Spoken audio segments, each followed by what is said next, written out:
E aí, meus queridos, tudo bem? Eu sou o Prof. Clayton Reis e essa é a resolução de mais uma questão que fala de hidrostática, e ela diz o seguinte: uma lata de refrigerante vazia colocada na superfície de uma lagoa irá boiar se tivermos o cuidado de não deixar entrar água no seu interior. No entanto, se amassarmos completamente a lata, ela afunda na água. Isso ocorre porque a lata amassada, e aí a gente tem que definir então ali as relações, né? Bom, essa questão aí, ela fala sobre a força de empuxo, tá? Que é uma força bastante exemplificada aí nos vestibulares, tá? A força de empuxo, ela é estudada na hidrostática, dentro de uma coisa chamada princípio de Arquimedes, tá? Força de empuxo. E o que essa força ela é exatamente? É uma força que qualquer corpo imerso num fluido vai ficar sujeito. Então, toda vez que tu entra, por exemplo, numa piscina, tu fica sobre o teu corpo uma força de empuxo, né? Existe sobre o teu corpo uma força de empuxo causada pela água da piscina sobre ti. E aí, para eu calcular ou analisar a força de empuxo, eu preciso da seguinte relação, né? Que é empuxo igual a densidade do fluido, volume de fluido deslocado e gravidade. Essa é a relação que a gente utiliza para cálculos e análises da força de empuxo. Perfeito. Tá aqui, né? Agora, o que eu tenho que me ligar aqui? Dentro desse problema, né? O que está mudando e o que não está? A gente tem que se ligar nas variáveis, porque se a lata afunda ou boia, isso tem a ver com o empuxo, mas o que exatamente está mudando o empuxo? É isso que a gente tem que ver agora. Então, vamos entender o seguinte, ó. A densidade está associado ao fluido onde tu vai colocar a lata.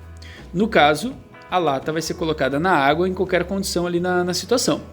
Então a gente sabe que isto aqui, ó, vai ser igual em nos dois casos aí, com a lata não amassada e com a lata amassada.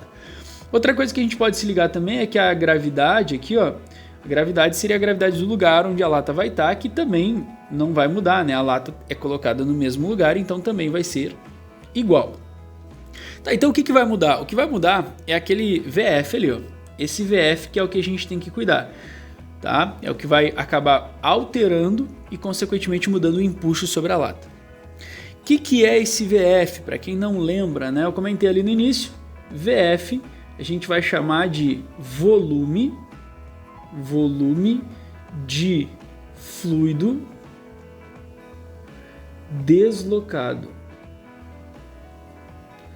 Volume de fluido deslocado, tá?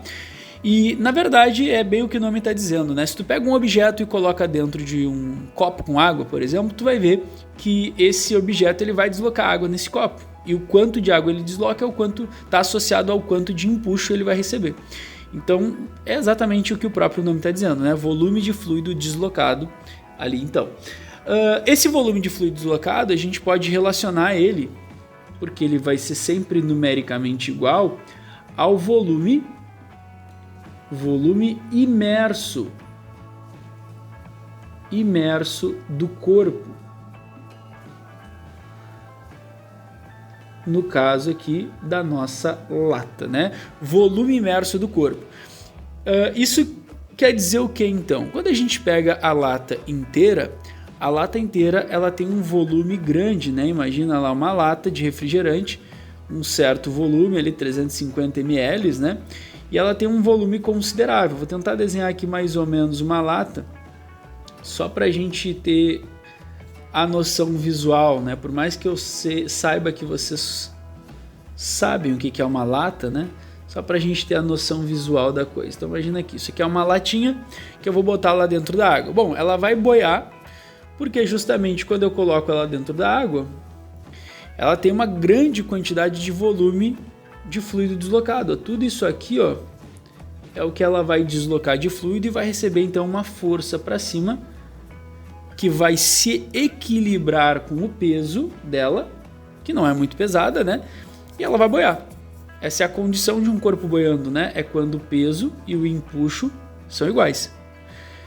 Tá, e quando eu pego essa latinha e eu amasso, essa é a coisa mais interessante. O peso tem a ver com a massa, mas o empuxo não. E a gente está falando que tudo vai mudar o empuxo, né? Não o peso, porque a lata vai continuar com a mesma massa, vai continuar com o mesmo peso, porém ela vai ter menos volume. Se eu amasso essa latinha, né? Imagina então agora que eu amassei essa latinha. Deixa eu duplicar aqui esse círculo que eu fiz.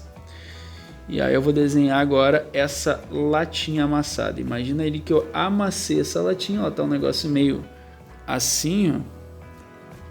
Tá um negócio meio assim, ó. E aí beleza, amassei a latinha. O que a gente vai perceber? Vou até amassar mais aqui, né? Ela ficou muito bonitinha ali. Vou até amassar mais. Deixa... Aqui, ó. Deu, amassei bem essa latinha aí. O que a gente vai perceber então que vai acontecer com ela, né? Como eu amassei ela, ela vai ter uma quantidade de volume para ficar imerso muito menor. Como ela vai ter menos volume para ficar imerso, né? Quando ela entrar totalmente na água, ainda assim, ela não vai ter volume o suficiente para deslocar e ter um empuxo grande o suficiente para boiar. Então o que acontece? Mesmo que ela entre totalmente, vamos lembrar que o peso dela não vai mudar, né? Ela vai ter ali o peso dela, porém o empuxo ele vai ser uma coisinha de nada, já que ele não tem muito volume de fluido deslocado, né? Já que ele não tem muito volume imerso. Então a jogada é essa. Quando a gente amassa a lata, o que a gente está fazendo é o quê? É diminuir o volume de corpo que ela pode deixar imerso, consequentemente vai diminuir o volume de fluido deslocado e isso vai diminuir o empuxo, fazendo com que o peso fique maior e ela comece a descer, ela comece a afundar, né? Então olhando as alternativas, o que a gente pode marcar depois dessa explicação? Alternativa A: desloca um volume menor de água do que a lata intacta, diminuindo o empuxo exercido pela água. Foi exatamente o que eu falei, né?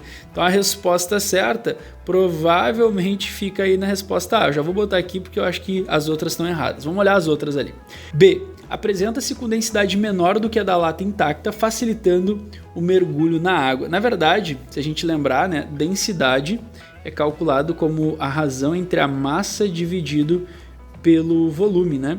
E daí o que acontece? Como eu estou diminuindo o volume, a densidade na verdade vai aumentar. Então a lata amassada apresenta densidade maior e não menor, né? Isso aqui tá errado.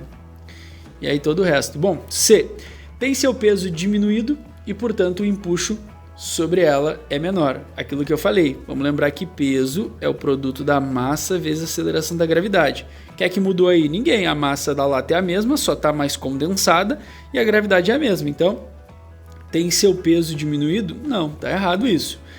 D: possui massa maior do que a da lata? Também não, né? Como eu falei, não aumenta nem diminui a massa, né? A massa não vai mudar. Então, sai fora. E E: sofre o efeito de uma pressão atmosférica maior, a qual lhe confere uma densidade maior. Aqui está bem errado, porque a pressão atmosférica ao nível do mar ou dos lagos ali, ela é constante, né? Só porque eu amassei a lata vai mudar a pressão atmosférica, não tem nada a ver. Pressão atmosférica tem a ver com a altitude, com a densidade do ar da atmosfera, não com o corpo em si. Então essa afirmação ela tá bem errada, né? Foge totalmente da linha de raciocínio ali, não poderia nem ser considerado um pega-ratão. Bom, ficamos então com a alternativa A, essa é a nossa resposta para essa questão. Espero que vocês tenham entendido, espero que vocês tenham gostado, muito obrigado por assistirem até aqui, fiquem ligados aí nas próximas resoluções, era isso, bons estudos para vocês e tchau, tchau!